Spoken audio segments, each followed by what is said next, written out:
The commander-in-chief of the most powerful military on earth just voluntarily handed over the steering wheel of American foreign policy to a foreign leader. Donald Trump did not just stumble into a catastrophic Middle Eastern blunder, he actively engineered his own historic demotion. While the world watched in sheer disbelief as the military strike occurred and international tensions reached a boiling point, the real tragedy was happening behind closed doors. The President of the United States allowed inexperienced real estate developers and a foreign prime minister to dictate a military action that sparked massive global outrage. This was never about protecting American lives or securing borders. This was a calculated submission. We are witnessing the very first time an American president has willingly reduced himself to playing second fiddle, acting more like a subservient vice president to Benjamin Netanyahu than the leader of the free world. The mainstream television networks are completely missing the actual motive behind this disastrous move. They are too busy analyzing the political fallout to see the puppetry pulling the strings. We are about to tear down the facade and expose the exact sequence of events that led to the most humiliating abdication of presidential authority in modern history. The self-proclaimed master negotiator got completely outplayed, and the consequences for global security are absolutely devastating.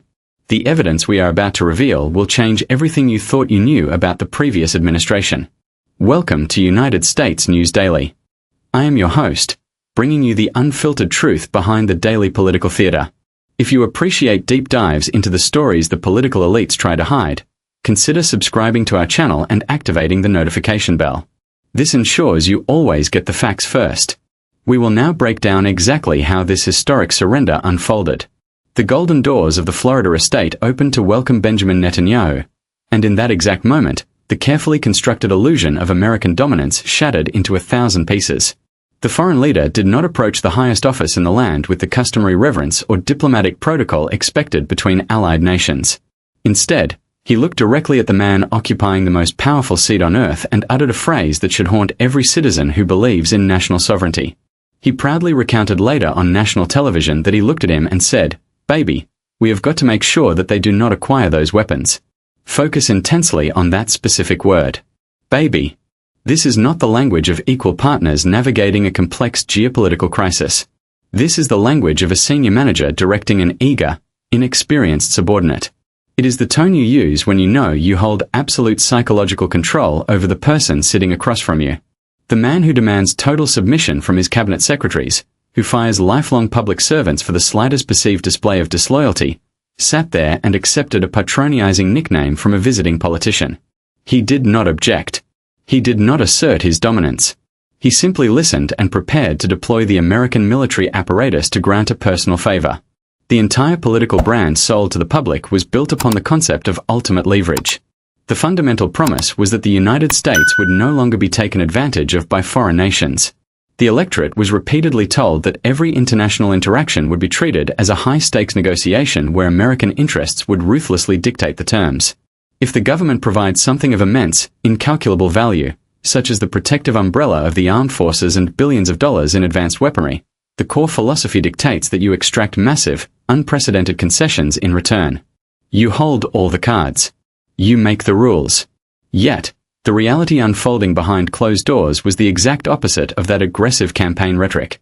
The United States was suddenly functioning as a heavily armed security detail, entirely funded by the American working class, but actively taking direct orders from a foreign capital. The leader of the free world willingly transformed himself into a glorified vice president for another nation.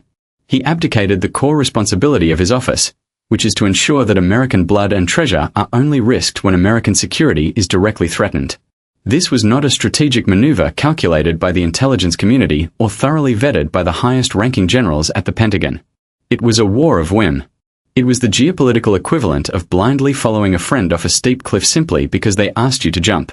The objectives of the allied nation in this specific scenario were completely detached from, and in many ways actively hostile to, the long-term strategic interests of the United States.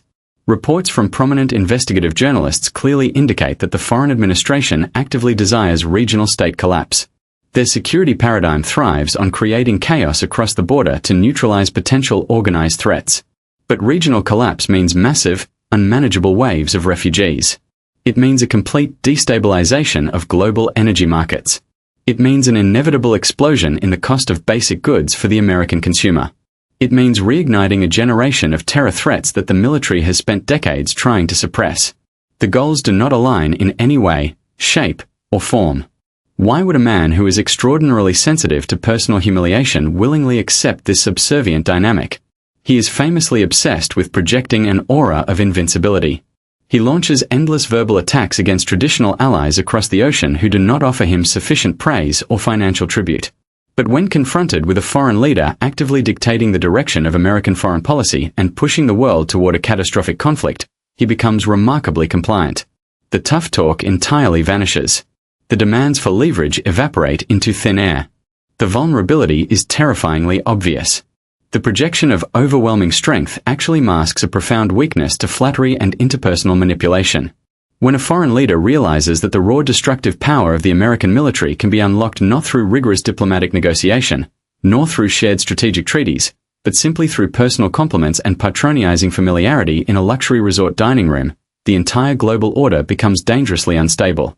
The decision-making process bypassed every single safeguard built into the Republic. It bypassed the diplomats who dedicate their lives to studying the region. It bypassed the intelligence analysts who evaluate imminent threats. Instead, the fate of the Middle East and the safety of thousands of deployed American troops landed squarely on the shoulders of a foreign leader giving orders to a compliant host.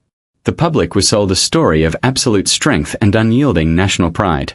The reality is a story of quiet submission. The highest office was effectively outsourced, reduced to taking dictation, proving that the loudest voices in the room are often the most easily controlled when the cameras are turned off and the real power brokers sit down at the table. The gravity of international conflict usually demands a room filled with individuals who have spent their entire adult lives studying the delicate balance of global power.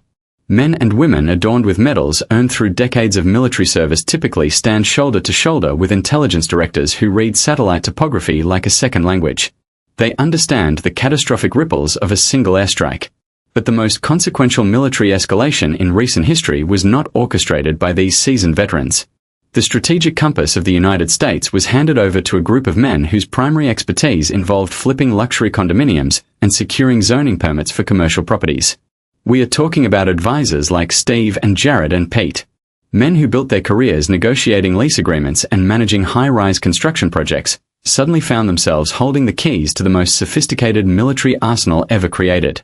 There is a profound and terrifying arrogance in believing that the same tactics used to close a real estate transaction in a major metropolis can be seamlessly applied to the ancient and intensely volatile sands of the Middle East.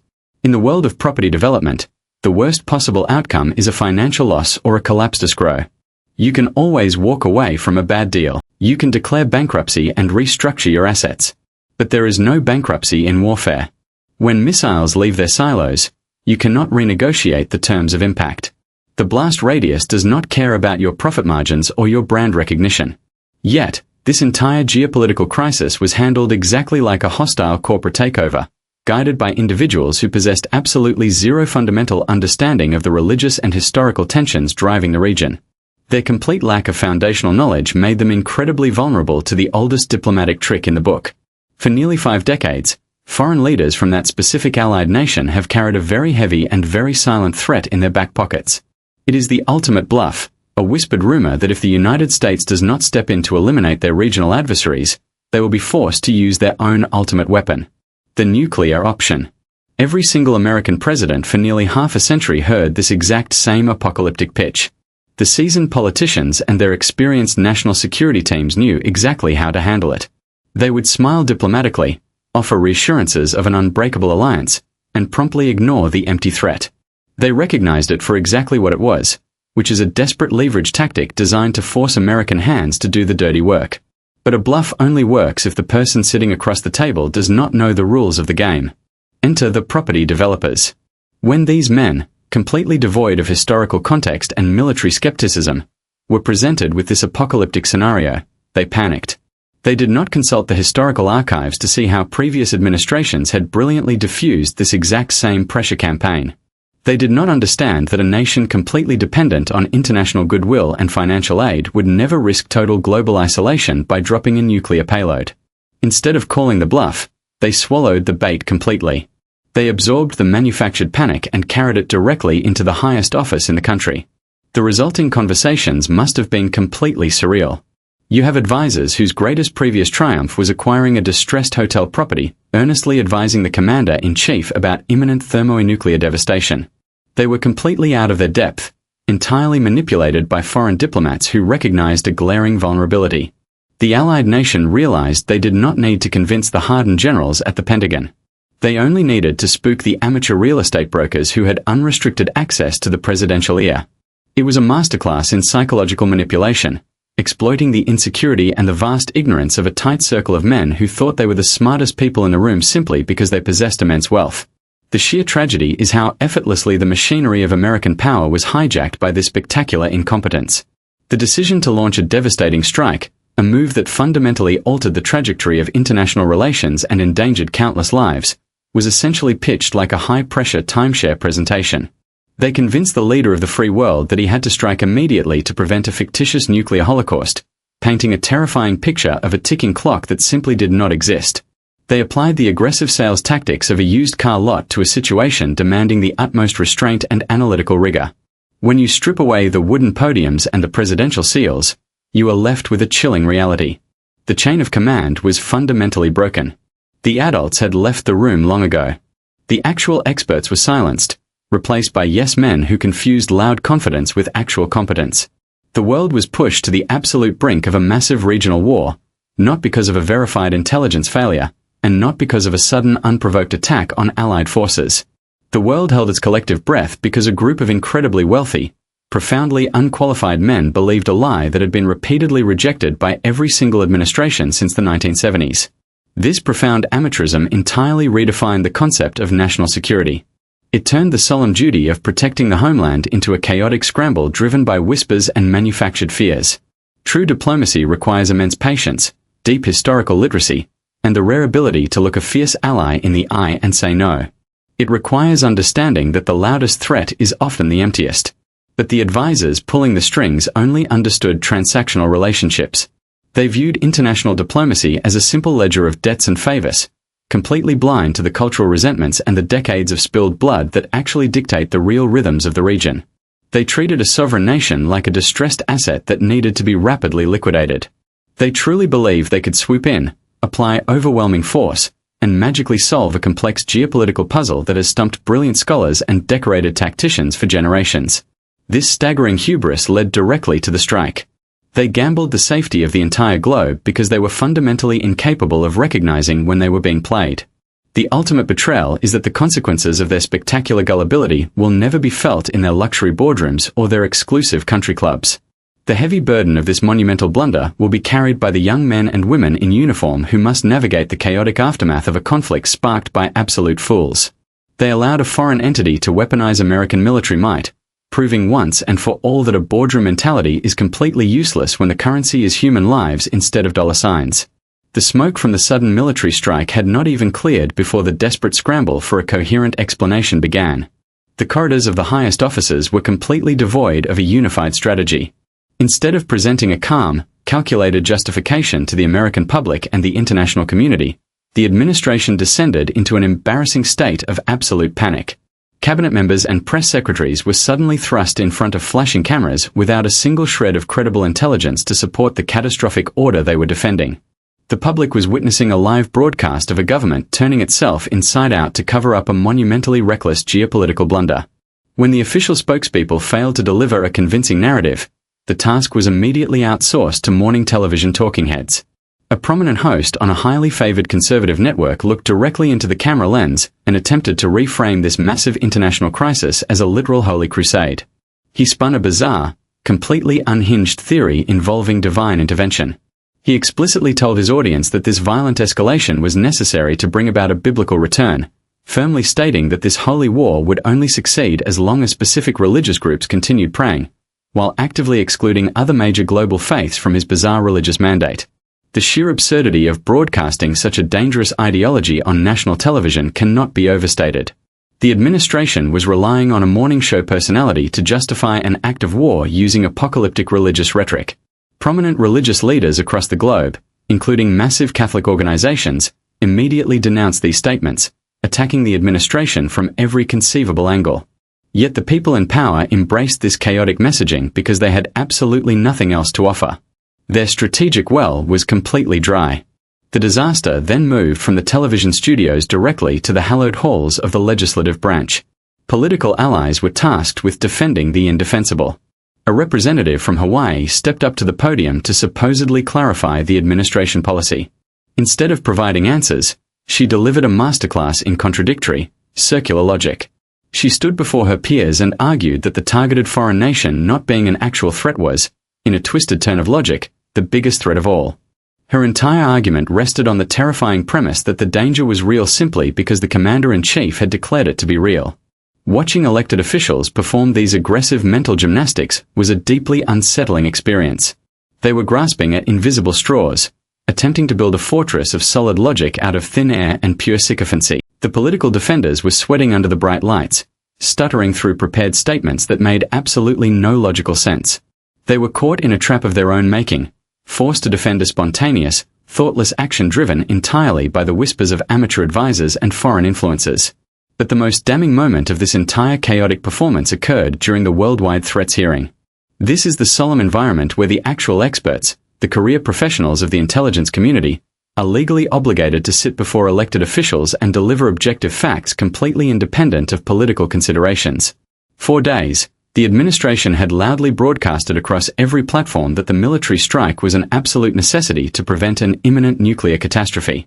They painted a terrifying picture of a ticking clock and secret underground facilities. An elected senator looked directly at the intelligence director and delivered a devastatingly simple inquiry. The senator demanded to know if there was an official assessment by the intelligence community proving that an imminent nuclear threat was posed by the foreign regime. The question demanded a simple affirmative or negative response. There was no room for political maneuvering or rhetorical dodging in that specific moment. The heavy silence that filled the committee room was absolutely deafening. The administration loyalist squirmed in his chair and attempted to deflect the inquiry with a glaring faucet. He claimed that the only person who can determine what constitutes an imminent threat is the president himself. This statement completely redefines and undermines the very foundational purpose of the entire global intelligence gathering apparatus. It suggests that facts do not matter, and that reality is entirely dictated by the spontaneous feelings of the person sitting behind the heavy wooden desk. The senator refused to let the official escape the trap. The senator firmly reminded the room that the explicit purpose of the hearing was to present timely, unbiased national intelligence. The official record from previous hearings had already explicitly stated that the nuclear enrichment program of the targeted nation had been totally obliterated years prior. The intelligence community had already firmly assessed that there had been absolutely no effort since that time to rebuild their enrichment capability. The official narrative collapsed instantly under the weight of fundamental truth. The intelligence officials were essentially forced to admit on the public record that the commander-in-chief had completely fabricated the primary justification for the deadly military strike. There was no ticking clock. There was no imminent danger forcing their hand. The entire premise of an impending nuclear holocaust was a carefully constructed lie designed to manipulate the emotions of the American public and justify a completely unprovoked escalation. The administration was caught red-handed in a desperate attempt to gaslight the entire global population. When official cabinet members cannot provide an adequate explanation, the truth inevitably leaks out from the darkest corners of the bureaucracy. The official narrative did not fall apart because of complex investigative journalism. It fell apart because the people in charge were fundamentally incapable of keeping their own fabricated story straight for more than 24 hours. They were operating in a constant state of unfiltered panic, throwing every conceivable excuse against the wall to see what would stick. They crossed a massive red line on the global stage without a single shred of credible evidence. From justifying the violence as a religious crusade to inventing imminent threats that never existed in the real world, the entire operation was revealed as a reckless temper tantrum dressed up as foreign policy. The highest levels of government behaved like cornered animals, demanding absolute loyalty to a storyline that actively changed every time a new official stepped up to a microphone. This is not the behavior of a functional, confident superpower. This is the erratic flailing of a crumbling regime desperately trying to cover its tracks. The sheer incompetence on display was more terrifying than the actions of any foreign adversary. The American public was left watching a chaotic theater production where none of the actors had read the script, and the institutional damage was catastrophic. The administration weaponized the concept of national security, transforming it into a cheap political shield to protect a fragile ego from the devastating consequences of a monumental failure. The loudest cheers in the packed stadiums were always reserved for a very specific promise. The candidate stood before millions of working-class citizens and swore a solemn oath to completely extract the nation from foolish overseas conflicts. This was the foundational pillar of his entire political movement. People who had sent their sons and daughters to fight in endless desert campaigns finally believed they had found a champion who would bring the troops home. They bought the hats, they attended the rallies, and they cast their ballots based on the absolute guarantee that the era of nation-building and reckless foreign intervention was permanently finished. Yet, the moment the ink dried on the strike order, that sacred pact was instantly incinerated. The betrayal was not just political, it was profoundly personal. The very base that propelled him to the highest office was suddenly forced to watch their chosen leader actively ignite the exact type of explosive regional conflict he had spent years vehemently condemning. This was not a defensive maneuver to protect the homeland. This was a catastrophic reversal of the core platform, dictated by the whims of a foreign ally rather than the desperate needs of the domestic population. Examine the 4 primary pillars of the original campaign strategy. The first was ending the stupid wars. That promise evaporated the second the missiles launched, placing active duty personnel squarely in the crosshairs of inevitable retaliation. The second pillar was a fierce commitment to domestic economic prosperity and lowering the cost of living for the average family. But warfare is the ultimate consumer of national wealth. When you aggressively destabilize a massive region that produces a significant portion of the global energy supply, the financial shockwaves hit the wallets of everyday citizens almost immediately. The price of essential goods skyrockets. The working class, the exact demographic that was promised financial relief, ends up footing the astronomical bill for a conflict they never wanted. The third and fourth pillars are perhaps the most tragically compromised. The movement promised absolute security against international terrorism and a definitive end to massive waves of refugees pouring across borders. However, military analysts and global intelligence experts uniformly agree that assassinating high-level foreign officials and pushing fragile states toward total collapse achieves the exact opposite result. When a heavily populated nation shatters into chaos, millions of displaced people are forced to flee the violence. This creates an unprecedented humanitarian crisis and a tidal wave of refugees seeking asylum globally. Furthermore, creating a power vacuum in a volatile region serves as the ultimate recruiting tool for extremist organizations. The generation of terror threats that the military had fought so bitterly to suppress is suddenly handed a massive propaganda victory. The reckless airstrike poured gasoline on embers that were slowly dying out. Instead of making the homeland safer, the spontaneous decision drastically elevated the risk of retaliatory violence and renewed extremist mobilization for the next 20 years. The profound disconnect between the roaring rally speeches and the silent decisions made in elite resorts is staggering.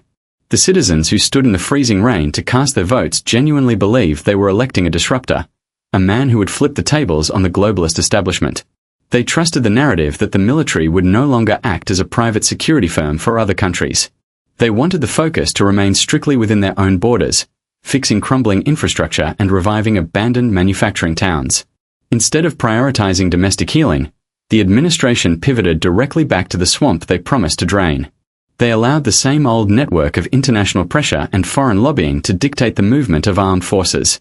The betrayal cuts incredibly deep because it reveals a fundamental lack of respect for the intelligence of the voter. The politicians assumed they could simply wrap a new disastrous overseas conflict in the flag, use a few patriotic buzzwords, and the base would blindly cheer for the exact nightmare they had voted to avoid. They underestimated the memory of the public. The citizens remember the thousands of flag-draped coffins returning from previous desert wars. They remember the massive wealth vaporized in foreign lands while their own neighborhoods decayed.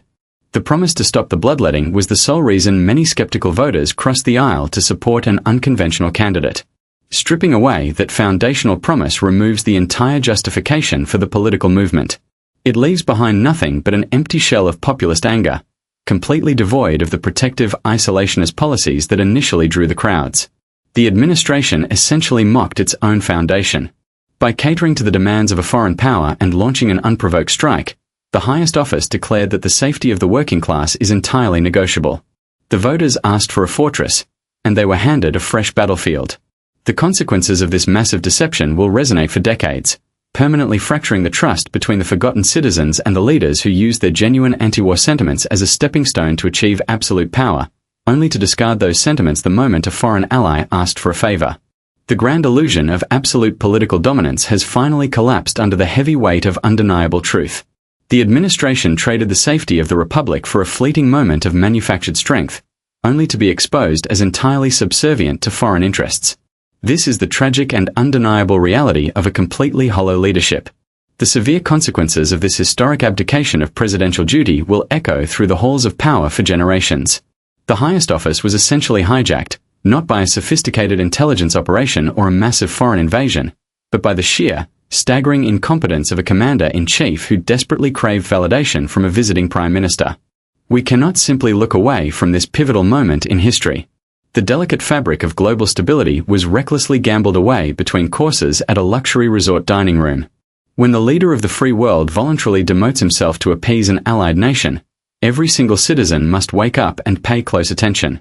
The carefully crafted facade of uncompromising strength has been completely shattered, leaving behind a profound national vulnerability that threatens the safety of everyone. This platform is entirely dedicated to piercing through that exact type of political manipulation. We refuse to let the powerful elite hide behind coordinated talking points and morning television propaganda.